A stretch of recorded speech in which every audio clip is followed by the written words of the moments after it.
Hi అండి. ఈరోజు మీకు ఎగ్ ఫ్రైడ్ రైస్ ఎలా చేసుకోవాలో చూపిస్తాను చూడండి. ముందుగా ఒక 3 ఎగ్స్ అయితే తీసుకున్నాను నేను 2 లంచ్ బాక్సెస్లోకి. 3 ఎగ్స్ని ఇట్లాగా కొట్టి వేసుకొని బాగా మ్యాష్ చేసుకోవాలండి. గిన్నెలో వేసుకొని ఎగ్నంతా అలాగా మ్యాష్ చేసుకోవాలి మొత్తం. తర్వాత నేను ముందుగా ఆనియను, క్యారెట్, కొత్తిమీర, రైస్ ఉడికించి పక్కన పెట్టుకున్నాను. నా దగ్గర ప్రస్తుతానికి క్యాబేజీ, క్యాప్సికమ్ లేవండి, అవి వేసుకున్నా బాగుంటాయి. తర్వాత ఒక కడాయి పెట్టుకొని అందులో ఆయిల్ వేసుకొని మనం ఇందాక మ్యాష్ చేసి పెట్టుకున్నాం కదా ఎగ్, దాన్ని అందులో వేసేసి బాగా అలాగా ఫ్రై చేయాలండి.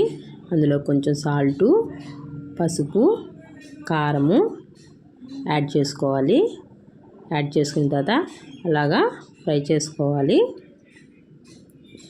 అట్లాగా బాగా ఫ్రై అయిపోయిన తర్వాత మనము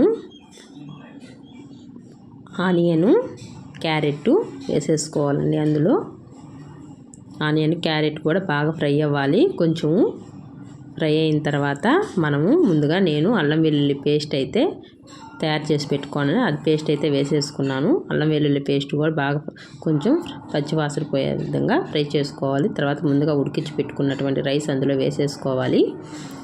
రైస్ వేసుకున్న తర్వాత అంతా బాగా కలుపుకోవాలండి.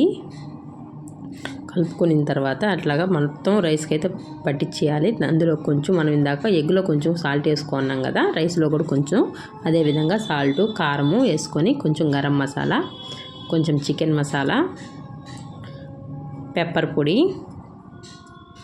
వేసుకోవాలండి. మొత్తం అవి వేసుకున్న తర్వాత రైస్ అంతా కలిపేసుకోవాలి.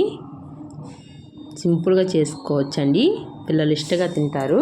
అందుకోసం నేను అప్పుడప్పుడు చేసి పెడతానండి ఇలాగా. తర్వాత అందులో కొంచెము సోయా సాస్ అయితే వేసుకున్నానండి.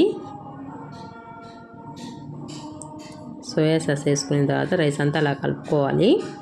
సింపుల్గా చేసేసుకోవచ్చండి, పెద్ద ఇబ్బంది ఏం లేదు. ఇది సింపుల్గా అయిపోద్ది. లాస్ట్లో ఫైనల్గా కొత్తిమీర అయితే వేసేసుకోవాలి. కొత్తిమీర వేసేసుకుంటే రైస్ అయితే రెడీ అయిపోద్దండి. ఫ్రైడ్ రైస్ చూసారు కదా, సింపుల్గా అయిపోద్ది. అంతేనండి.